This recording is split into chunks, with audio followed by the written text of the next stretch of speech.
Okay, hey y'all, and welcome back to Sistas in Crime with Shy and Toy. I am Toy, short for Latoya. And I'm Shamia, but they call me Sha. Okay, and this week we'll be covering the case of Candy Montgomery.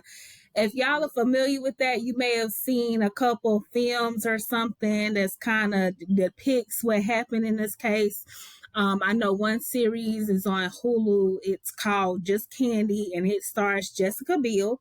And then there's another series that just came out 2023 that I literally just found out about like a couple days ago. So I've been watching it on HBO Max. It's called Love and Death. And it's one of the Olsen sisters, not one of the twins, but that other girl. I can't remember her name. Like, it ain't Ashley because Mary is the twins is Mary Kate, ain't Ashley, right? Mm-hmm. That other girl, y'all know who I'm talking about. But she stars in that one. It's actually pretty good. So today we're gonna be going over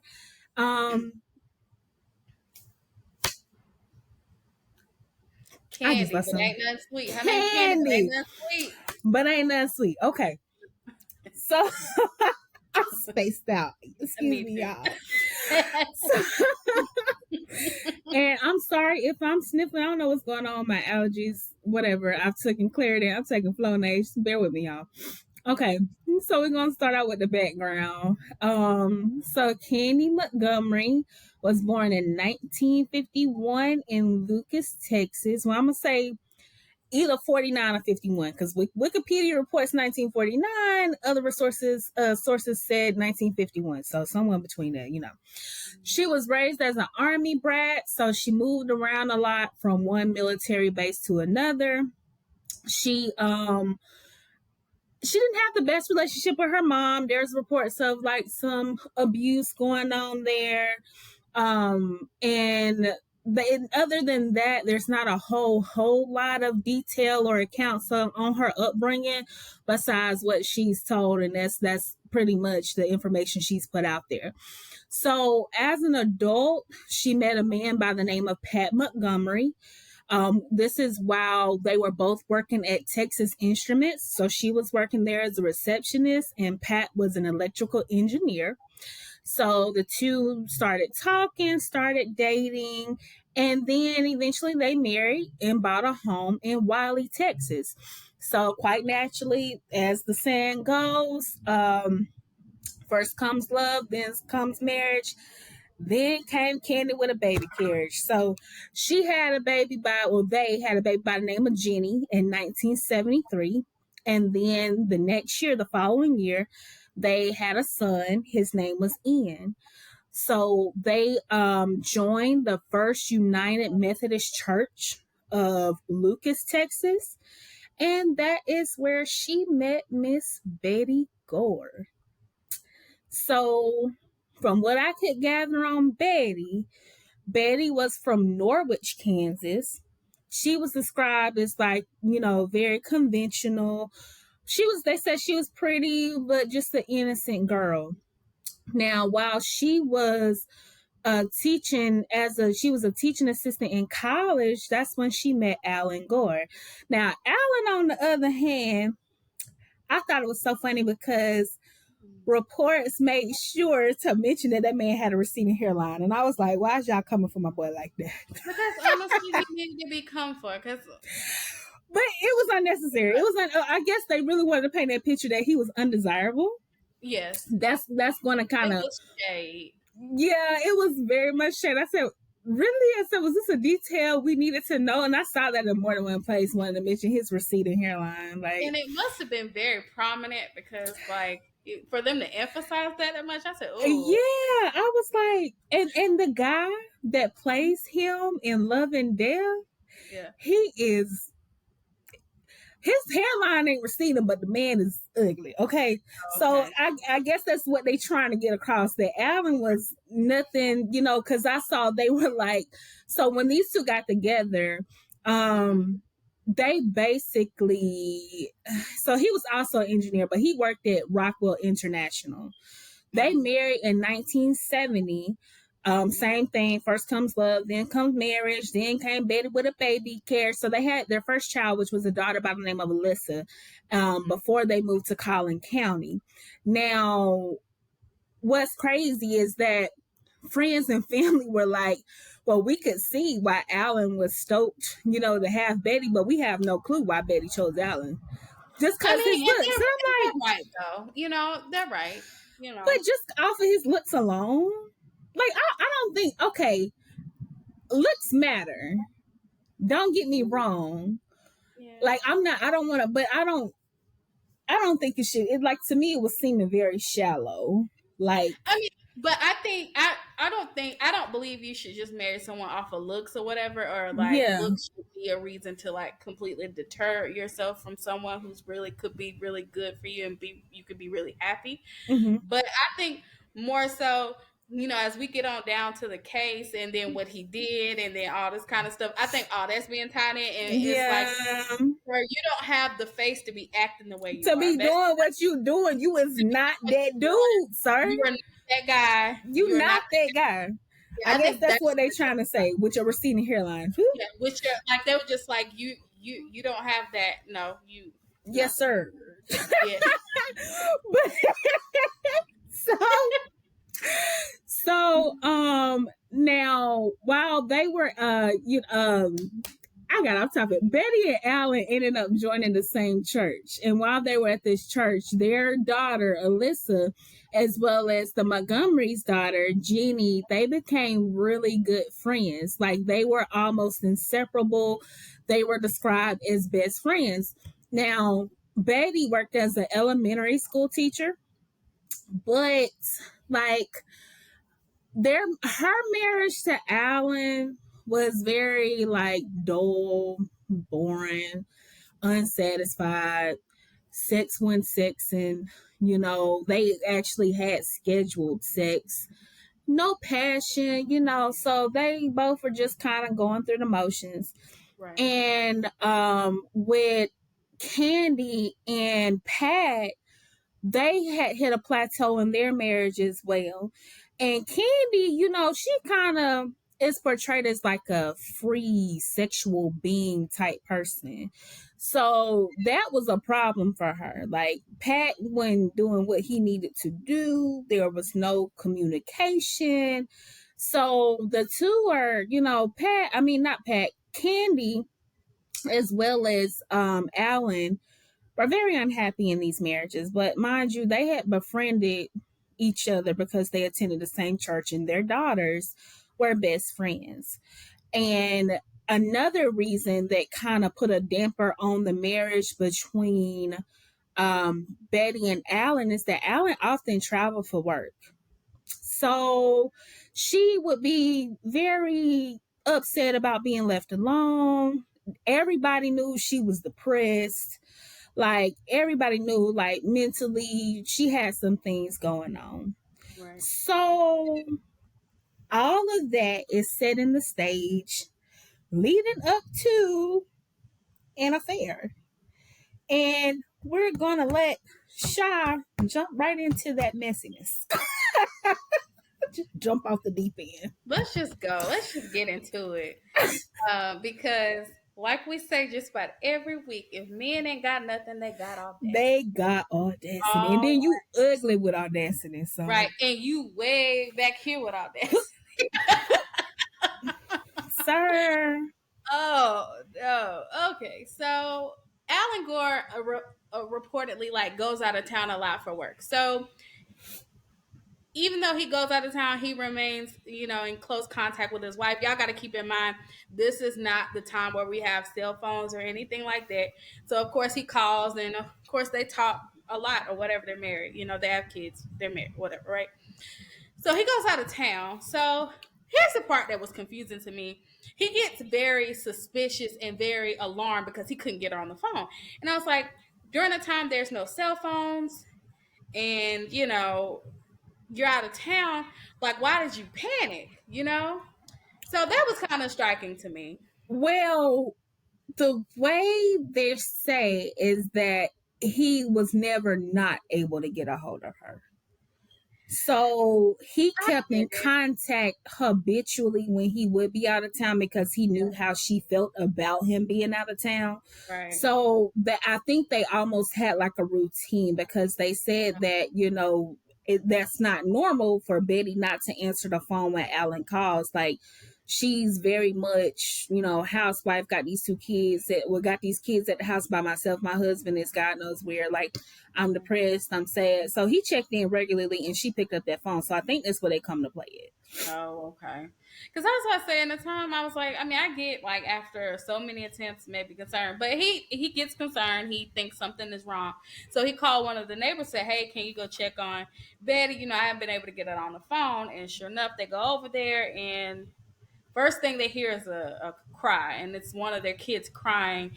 And unfortunately, y'all, she's covered in feces because she's a baby and she's used the bathroom and hasn't been changed. So they immediately knew something was wrong. So they proceed on into the house, into another room, and they see Betty is deceased. And they say she's like blood everywhere. Like they say it was like one hell of a Very sight. gruesome, very Very gruesome. gruesome. They Like, said that it was so much blood that the guy, I think the guy, the neighbor that he called, well, it was him and a couple other guys, like mhm, his foot, like he mhm, was in a puddle, yep. like Mhm. very, yeah, for that much blood. Yeah. Mm, Yeah, they said it was very gruesome. They yeah, said her face was messed up. Like, she was mutilated, yeah, unrecognizable. yeah. Like, I think she was struck 41 times. They were determined Yeah, that she was killed with a splitting axe, was struck 41 times. but now, initially, when the guys went over, they called Alan and they're like, Betty done killed herself because, again, she Yeah, has these yeah, mental problems. yeah. But, police Postpartum and stuff like determined that. they see the axe like propped up where she's at and they like discovered that ain't the case. Like, Yeah. somebody done whacked a girl, like Lizzie Borden, honey. Like, it was just like, oh, just hearing about like how much blood and then the babies being in the house. And I was like, Yeah, and they my said the God. majority of the blows, like you said, were to her face. Like I can't imagine what she was looking like. I know that was a closed casket funeral, Yeah, it had to be. I couldn't imagine. And then the kids are, I mean, the baby's crying and stuff. So they and in take a the baby. soiled diaper. Yeah, and then they said for 13 hours this baby was sold Yeah, for and 13 the hours. baby was Bethany, so she did end up having another child. That's why they were having the scheduled sex that I mentioned previously, because she was trying to match it to her ovulation schedule. But when you Right, scheduling something, you like, oh, we have to be home such and such. I'm gonna be ovulating. right, Ain't that passionate about that? Ain't that romantic about that? That's just at that point it just becomes a chore. But they did get up. They end up pregnant and had little Bethany. So yeah, right. little Bethany was there screaming her poor little months out like, for how God knows how long, Lord. Yeah. So they give so their other child was actually at a friend's house. That child had been at the friend's house for, I think the child had spent the night. So Yeah, only the one child was at home. right. Not happy about that, but so they gave the baby to one of the other moms of the husbands who came over to check over, and they ended up calling Alan to say, "Hey, well, the cops called him. Like, hey, I'm sorry, but your wife, she's deceased." So immediately they were kind of taken aback by his like, how he was acting. They said he like and that's the thing. People have to be careful saying how people should act in traumatic situations, but Yeah, they were saying, if my wife died in a manner that she did, I would have been distraught. I would have been crying. They but said that's he was, you. but Like that's he's you. weird though. He's very strange. Yeah, but they were like, So he wasn't giving much emotion. That was kind of weird, and I was like, it could have been like grief, like just in disbelief and not shock. really shocked, and he could have been shocked. And because I mean he was away, y'all, so you got to keep in mind he might not have like realized, like processed it, like Yeah, what you know yeah. yeah. You was gonna say something. No, no. Go ahead. Oh, yeah. So um in the process of trying to figure out, of course they thought it was suicide, but then they found the axe, right? So then they're trying to figure out like what happened. So Alan admits to having an affair with Candy. Candy girl. Their Tastes friend like candy. she wasn't I nothing can sweet hear though. you when you walk. She Even was when a you talk, friend of it mine. tastes so.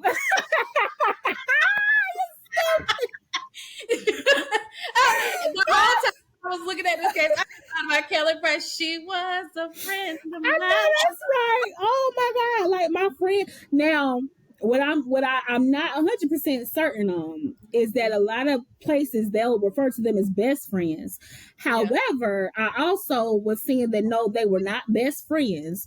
Their daughters were best friends, so quite naturally they had a lot of interaction. But you have to be some sort of a good friend for you to throw baby shower for Bethany. yeah. But you know what though? I've noticed in certain situations when you have a situation where a friend has messed with their man or whatever, they either upscale the relationship to make it seem like it was that more disrespectful. Like, but I believe they were like very close though. I Yeah, believe they were they like, may not have been like but they like yeah, tight, but they were close. Because if I mean, for you to throw somebody a baby shower, you close enough to them, and y'all daughters yeah, going back and forth to each other houses, y'all yeah, having dinners together, you close enough. So, yeah, girl, yeah, you know you shout out for that. Like, yeah. girl, Either way, like even if they weren't friends, y'all are both married, so that was right? so yeah. Miss me with Adultery, it. Exactly, miss me with it. like And y'all in the church. Jezebel. Just She was a friend of mine. I Kelly felt sung the hell Kelly out sung that of song to the point that I felt like she really did go through that. I was like, now which one of Kelly friends done did this, honey? Right, right. Kelly had me about to square up plenty of times because Girl, of her I'm music. trying to tell you because, but you know what? I hear stuff like this often because I listen to a lot of like AITA stories. If Yeah, y'all don't know what that is, that's Am I the Asshole? That is my favorite pastime. I have a lot of people I follow on TikTok, and that is what I do other than true crime. And you'll be surprised at the amount of stories are either sister yep, or best friend right. sleeping with your man, your husband, your fiance, whatever. Like y'all ain't never that close to nobody. I mean, girl, listen, Yeah, don't do that. yeah. It's Like yeah. what? Like what All kind of these men, women out here, and you want somebody else's girl? somebody that's close? That is disgusting. I have never looked at anybody, any woman in my circle, looked at their man like that. Like, what is wrong with y'all? Yes, What yes, is wrong with y'all? yeah. But some people like it though. I just don't. Not no, not me. That is like, bro, listen. I I'm not gonna get too far off topic because I need to do some stuff tonight. So let's go. Let's go. So of course they're trying to figure out, what happened to her or whatever. So homeboy Alan comes out and says he's, been having an Been affair with. tapping that. Yeah. So of course they go ask Candy like because of course, when you got a murder like this at home, they're considering a lot of possibilities in regards to suspects. Of course, the husband, they've called him, his reaction ain't right. They got their eye on him. They also have their eye on Candy because she reportedly visited, because keep in mind, their girls were friends. So she visited their home to pick up a bathing suit. So they, originally they said, she was teaching vacation Bible school. Don't let that fool you, right? Right. So she was teaching vacation Bible school. She said she was going to Betty's house to pick up the baby's bathing suit, and then she was gonna come back. So she returned back to the church around, I think they said noon, but they noticed she had changed her clothes, which they didn't think it was. I mean, they didn't think it was strange, but now we got a murder, so now it is strange. Yes, very strange. Kenny got some explaining to do. Yes. So, you know, of course, homeboy comes back into town. And the whole y'all got let me tell you, this happened on Friday the 13th. So this is the same year The Shining, the movie came out, and it's Friday the 13th. So the whole little town is just like rumors are buzzing. They're just like going Spooky crazy. girl. They're like, one, how could something like this happen to a lady like Betty? And then it's like she got killed with an axe. But because she got killed with an axe. And if y'all know, in the movie The Shining, like there's a lot centered around an axe in that movie. So that, and then Friday 13th, they were just like, it was just a mess. Too Like, much, honey. Too much. yes, And yes. Wiley. Yeah. So they were like just going, like it was just like the talk. You know how you have those things that happen in the small town, and they're just like because not much really happens, especially with them being church people. So and all of this happening with close, and then the affair came out. Girl, it was like Honey, the streets was talking. They was buzzing because I know I would be. Mm-hmm. Like, I'd be girl, on the you phone. ain't hear about what happened to Betty down there on the other side. Girl. Exactly. Well, they say, and you heard. I don't tell nobody I told you, but I heard. Is this allegedly? Right. Allegedly. For educational purposes. For educational purposes only. But yeah, that was a fool, honey. I would have been like, oh, honey, hide your kids, hide your wife. Yes. So homeboy comes back into town, and of course they're still trying to figure this case out. So Toy, you want to go ahead for the next part? Yes. So good old Alan, he flies back into town. Now he ain't waste no time about betting. He was processing things his own way. He came home immediately. So of course, quite naturally, whenever a spouse is killed, they're immediately going to question the other spouse. Like you automatically a suspect right off the gate. So as Sha mentioned, Alan did open up to them about the affair. And then when he did, the police were like, okay, so we need to go talk to Candy. Now, Candy had originally told police that she was only there earlier in the morning to get the swimsuit. And then she left. However, there was a 5-year-old girl there in the neighborhood that had came by the house thinking Alyssa was there. And Alyssa wasn't. And she saw Candy there around 11 a.m. That's important because remember, she resurfaced back up at Bible study at the church by noon. Getting ready to praise them like wasn't nothing wrong. Like wasn't nothing wrong. So when they went back to question her again, let me see. They wanted to question Candy again because in light of this new information, they're like, okay, she hiding something, everything ain't matching. But then by that time, she had lawyered up. Now, what you lawyer up for? What you gotta hide. But I always tell y'all week after week, get you a lawyer. I really don't blame her on that. But it is suspicious if I'm an investigator on this case. It's like, okay, you had no problem with us talking to us the first time. Now that we have some new information, you lawyered up. So something is off, right? Mm-hmm. So that's when Pandora's box opened about this affair, y'all. So it hits the fan. So come to find out, like I said, both couples attended the same church. So the way it's told is that one day while they were on the volleyball court, Alan ran into Candy. And I don't mean like ran into her like, hey, how you doing? No, I mean he physically ran into her. And they said ever since that moment, the two began flirting back and forth. So that carried on for some weeks. Now, Candy had it set in her mind that she was going to have an affair regardless. It just so happened to be with Alan. Like, she had made up her mind, if it wasn't him, it was going to be somebody else.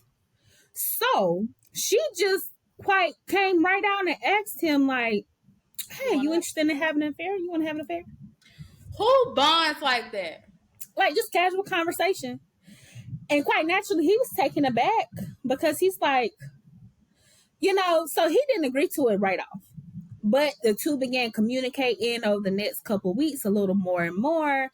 And then finally, they map out rules and, different things. They're going to split the expenses. So they both agree They'll split the expenses. They'll do it in a hotel that's not in the area. They'll take their mess out of town. It can only be on a weekday, can never be on the weekend, because weekends are for children and God, your family and God, of course. But God will know No, it I in guess this. that just makes it all better. That makes it better. Oh, we gonna dedicate the weekend to the family and God. That don't make it no better at all, honey. You still ain't. But anyway, so she agrees to make the lunches because they would the affairs, they would meet up about once or twice a week. And she agreed to make the lunch because it would be on Alan's lunch break. Now, again, Alan ain't no looker, but Candy was described as being like, that girl. She was very energetic. She was very outgoing and very extracurricular. Everybody knew her, very involved with the kids, very involved at the church. Like she looked nice. So it didn't make no sense. So they decided to have their affair at this little sleazy motel, the Como Motel, in the county over. Okay, disgusting. And y'all, I mean, even for the time, I think that was cheap. I looked up and they said the Como Motel back then was like $23 a night. I think that was still it's giving Stardust. Not a you. If you from Union, it's giving Stardust because girl, what it can't be so put together, y'all. Like you just laying up in any kind of, you know what I mean? But y'all, she packed these lunches, like she had like picnic tablecloth and everything, had stuff just real nice, and she would put on a little, lingerie, but it wasn't really lingerie like we think of in this day and age. It was like them long, them flowy gowns and stuff like that. Is the way they showed it on the Them slips, them slips, like your mama them used to wear, your grandma. Them slips used to get your grandma about 7 kids. Okay, so got the bills paid. Right, got the bills paid, honey. That's what I'm saying. Just go on Walmart, get your little $6 gown. They do the same thing. Don't let Victoria fool you. That ain't what the secret was to get them bills paid. It definitely was them $5 nightgowns you can get from Walmart with the lace trim on it. And at least that's the what ones got bills paid. And they did. At least the ones at Walmart, they got the pockets too, so you put a little snack in here, a little snack there. Put your remote. Yeah. I'm trying to tell you, honey, I really, as soon as this is over, I'm going to put one on. So, the Como, the Como Hotel, excuse me, it's a motel, not a hotel. The Como Motel was in Richardson. Mm-hmm. And they actually began this on Candy's 28th birthday, so they fairly young, y'all. They're like 28. But let's keep in mind, but I want to say Alan's hairline was given 58. 58, 68. His hair, like and I seen pictures of him. I was like, girl, you probably could have had any man you wanted and you chose Alan. But I mean, he just, like she said, he just happened to be, she was going to have an affair anyway because Pat wasn't doing what he needed to do and they was not communicating and they weren't having any sexual relations, as Bill Clinton would say. So... Not Bill. Not Bill. I did not have relations with that woman. Look, Bill said what he said now. Period. Where's Monica now? She's paid, wrote a book and paid. Oh, I guess she said she gonna make some money some kind of way off this scandal, honey. Exactly. You don't be getting in your feelings. You make your dollars. Get that coin. Yeah. That's one woman who secured the bag and ain't getting her feelings like the rest of y'all we be reporting on. You can learn some from her. You can learn some from Monica. You hear me? So, the affair goes on for a little brief period of time. But Alan decides to end the affair. Things kind of improved with him and Betty, especially after she had the second daughter, Bethany, in 1979. She felt like he really needed to be there for her because, like we said, she had some postpartum depression. And not only that, he got a brand new baby. Like, he needs to spend time with his family, be focused on that. So things kind of improved for a little bit, and then they went back to how they were. So he and Candy kind of started the affair again for a brief period because there was the way they explain it is that there was one time when Betty tried to be intimate with Alan and he wasn't giving in. So she was like, "Oh, you don't want me, this, that, and the third." So after that, they decided to go to something called Marriage Encounter. And that's basically just a weekend trip, which is like they give you like a crash course on marriage counseling. And it's designed to really make you open up more with your spouse and communicate more about your issues and concerns with each other. So when they went on that weekend trip, apparently like it went really well because their relationship really began to blossom. So he ended things with Candy finally, like for real again. But at the same time, Candy wasn't happy about that because for one, this relationship kind of um turned out to be more than like a little physical. They became each other's kind of best friends. They were each other's confidants. So now she's losing that because she can talk to Alan about things that she can't talk to Pat about. And then not only that, mind you, while Alan and Betty's marriage improved, her marriage did not. So she still is very much having the same issues with Pat. So she, while she has no choice, because that was also one of the rules, is that any one of them can end the affair at any given moment. So she couldn't do anything about it because they agreed upon that before they started this affair. But she was not happy about that, y'all. So we went over. So in light of all this, police found out all this. And let me tell you, I don't know if you saw this. Pat knew about this affair before this murder happened. No, I missed that one. Yes, Pat knew.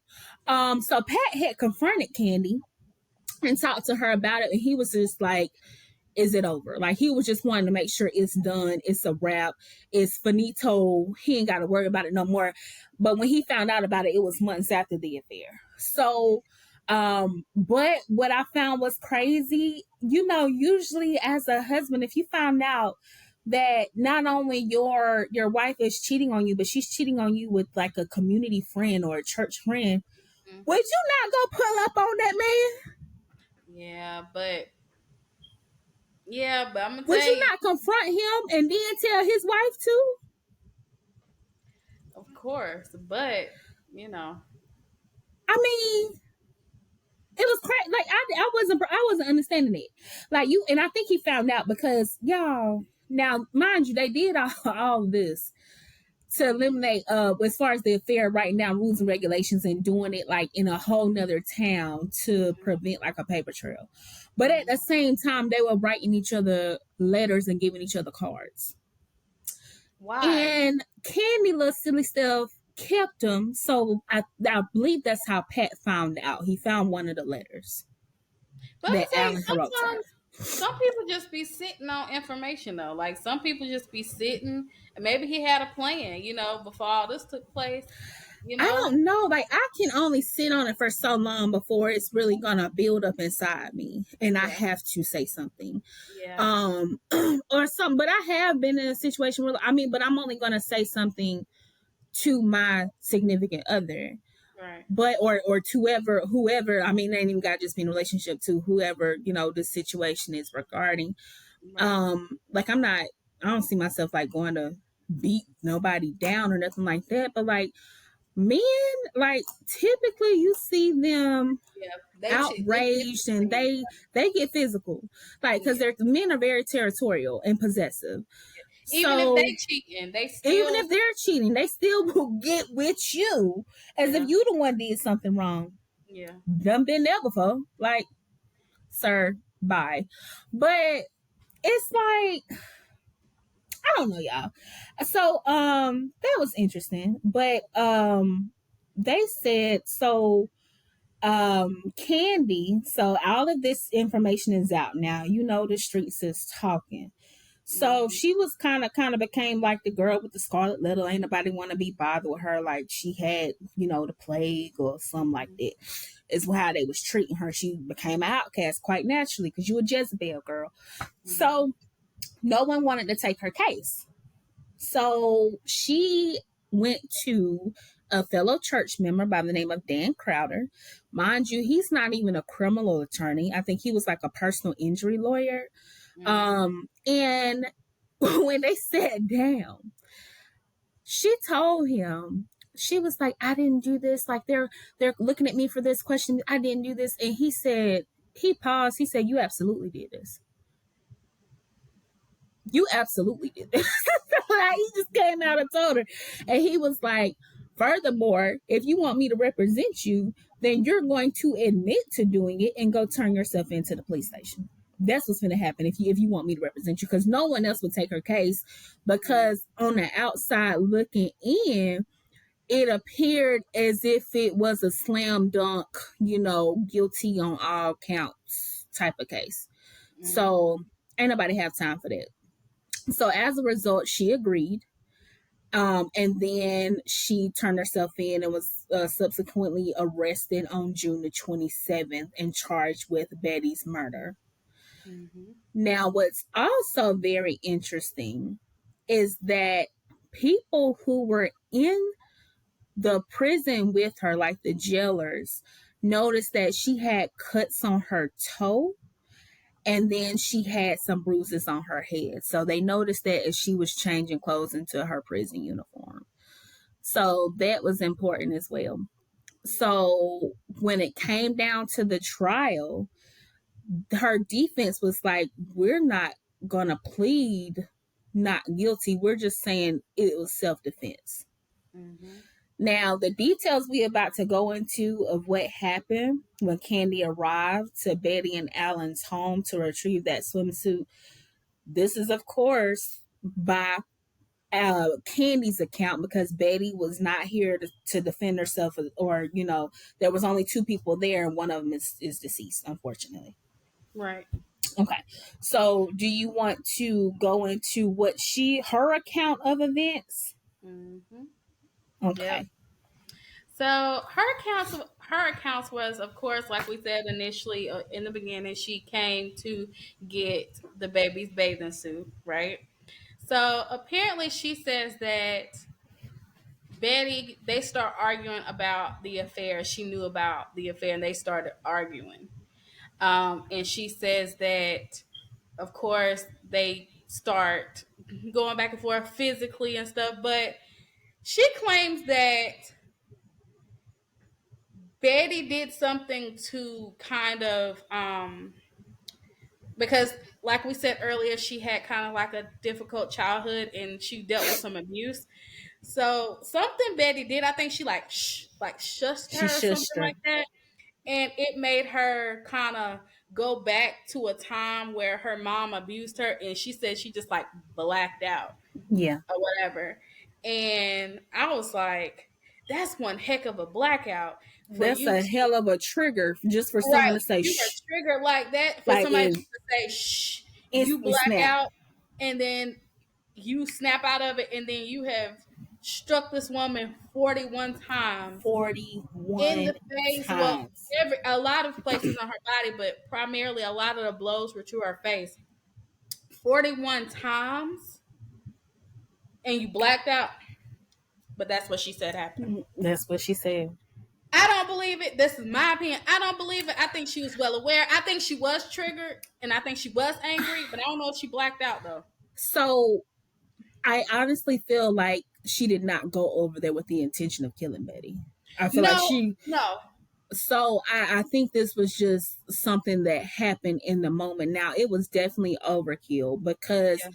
so when Betty confronted her, she said that, Betty just walked out of the room. She, Candy was very apologetic. But at this time, y'all, the affair was like 8 months ago now. But it's still fresh to Betty because Betty just found out.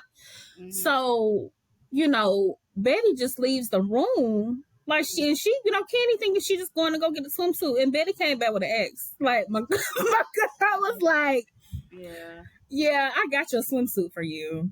But I don't know about that. And it's so sad because we have no other witnesses other than Candy. I mean, I kind of believe it though, because like, where would Candy know to grab an accent in their house? Like, they weren't. I mean, they were friends, but they weren't like at each other's houses every single day. And now again, but y'all, this is from Candy's point of view. She said she, tried to talk to her first and tell her to calm down.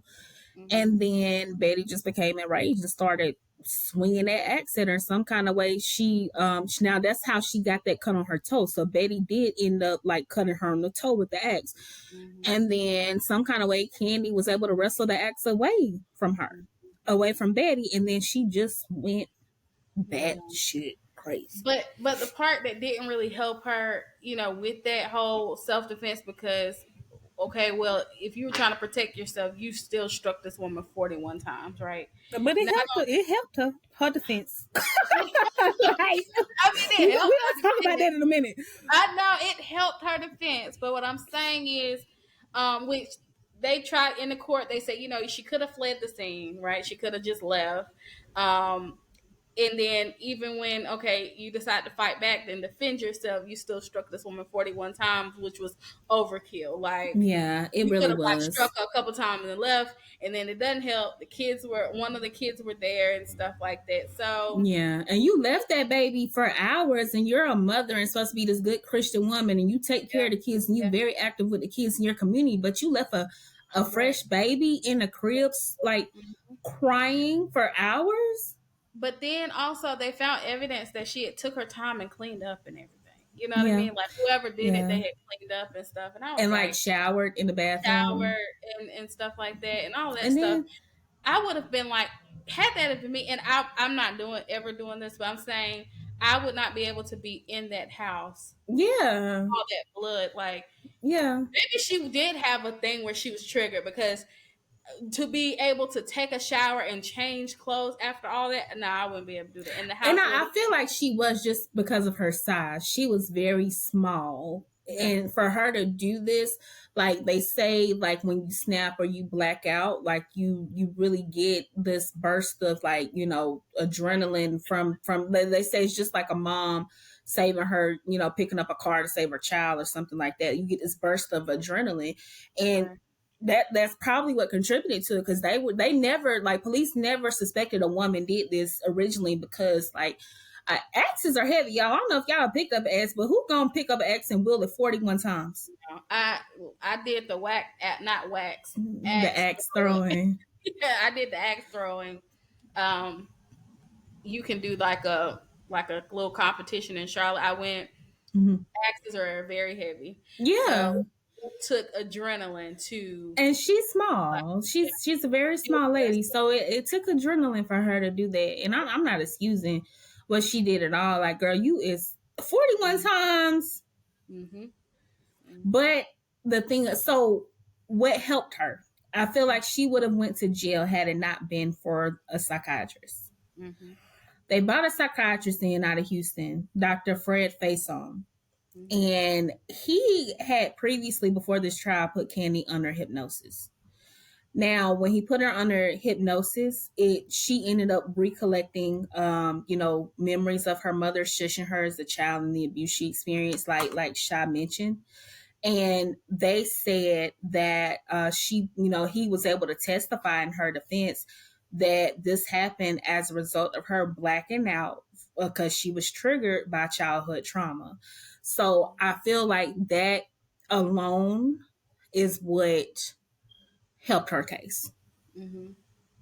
So the jury ended up going into deliberation. This took place, the trial started in October of that same year at the Collin County Courthouse. It lasted for about 8 days. And when I tell you, Pat stood by his woman. So he stood by through the affair, and now he's standing by her through the murder. So he stood by her. And the jury was composed of 9 women and 3 men. They deliberated for 3 hours, and then good old Candy was acquitted on all charges on October 30th, 1989. Mm-hmm. Little old me, I was just about to be 2 months old. I don't know if I was You 89. wouldn't, I wouldn't even thought about you all wouldn't thought about it yet, boo.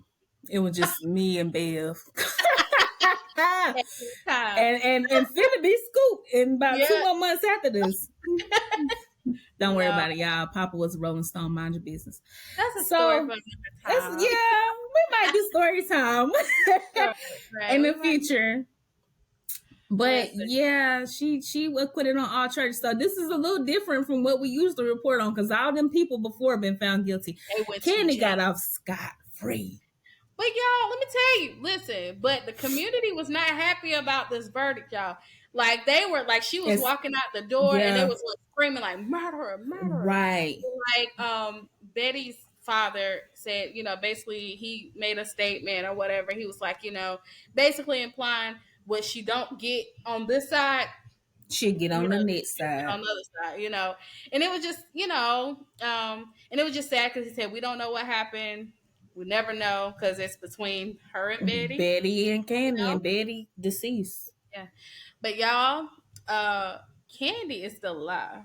Apparently, she is a I'm mental health. still alive.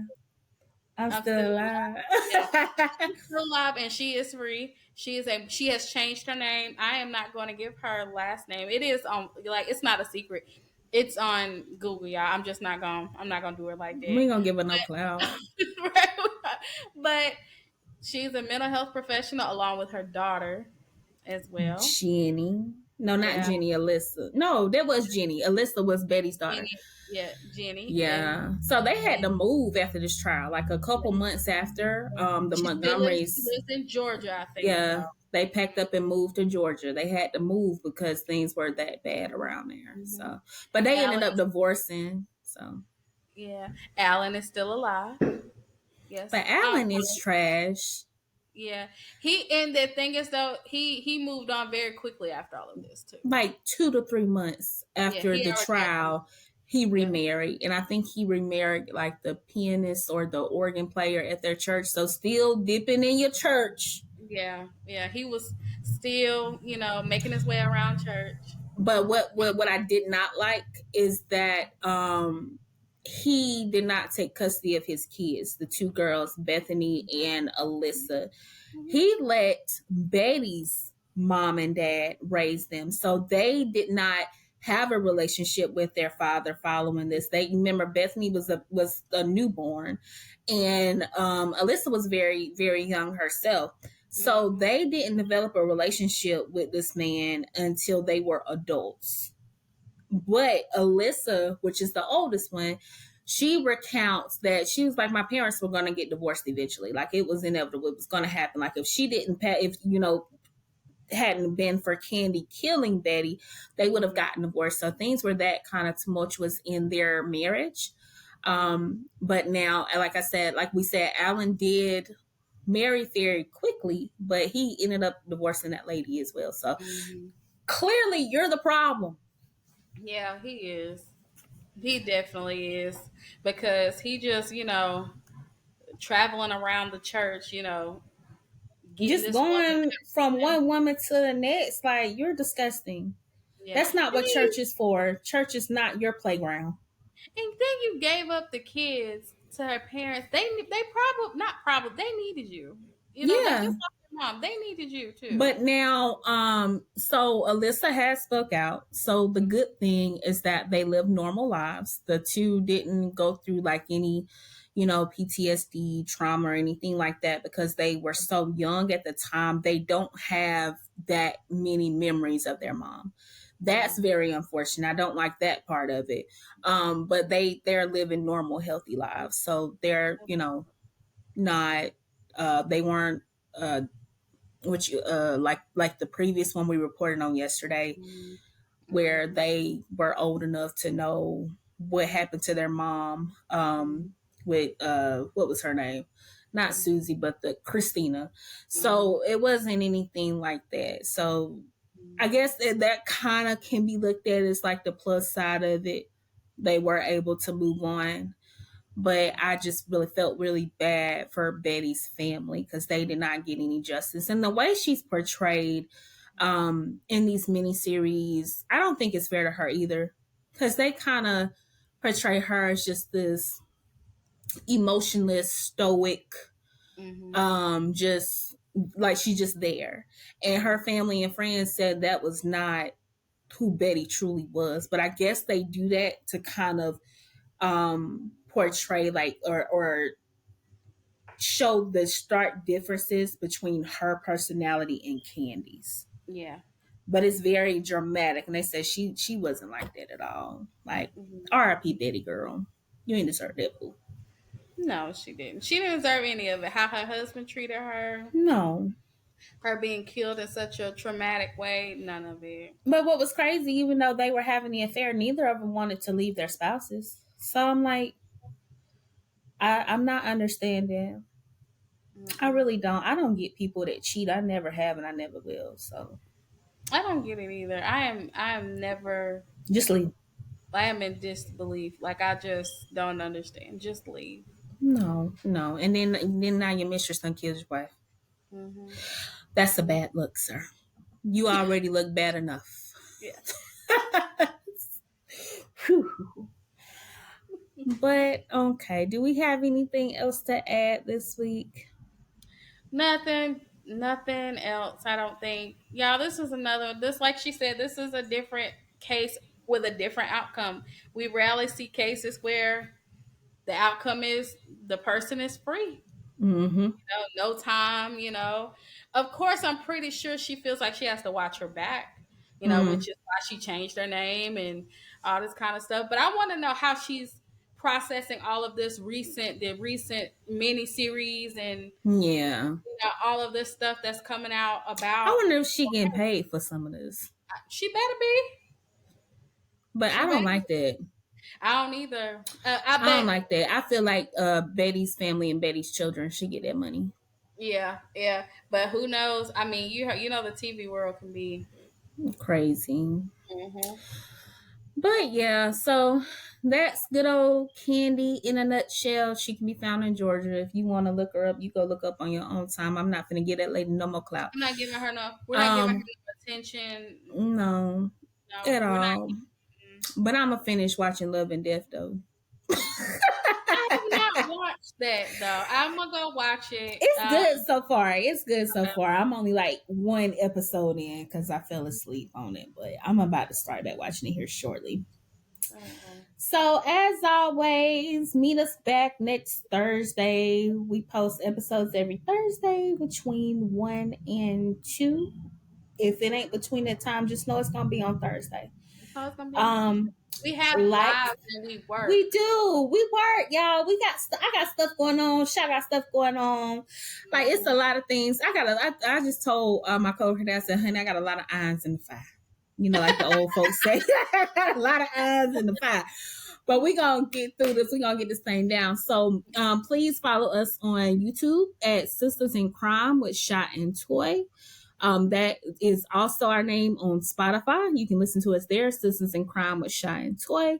Like, share, subscribe, leave us a comment, leave us a review, hit a like, send us an email. Send Sistasincrime with ShineToy at gmail.com. We do take recommendations. Any pertinent cases you want us to look at, let us know. We have something new that's going to be in the works. We're thinking about adding a segment after to go over some current events. Yeah. So we got y'all. We coming, y'all. Just bear with us. Right now we on the ground, but we coming with that fire. We coming with that pressure. You hear me? Y'all ain't ready. But we'll see you back again next week. Thank you for tuning in. Bye. Bye. Yeah.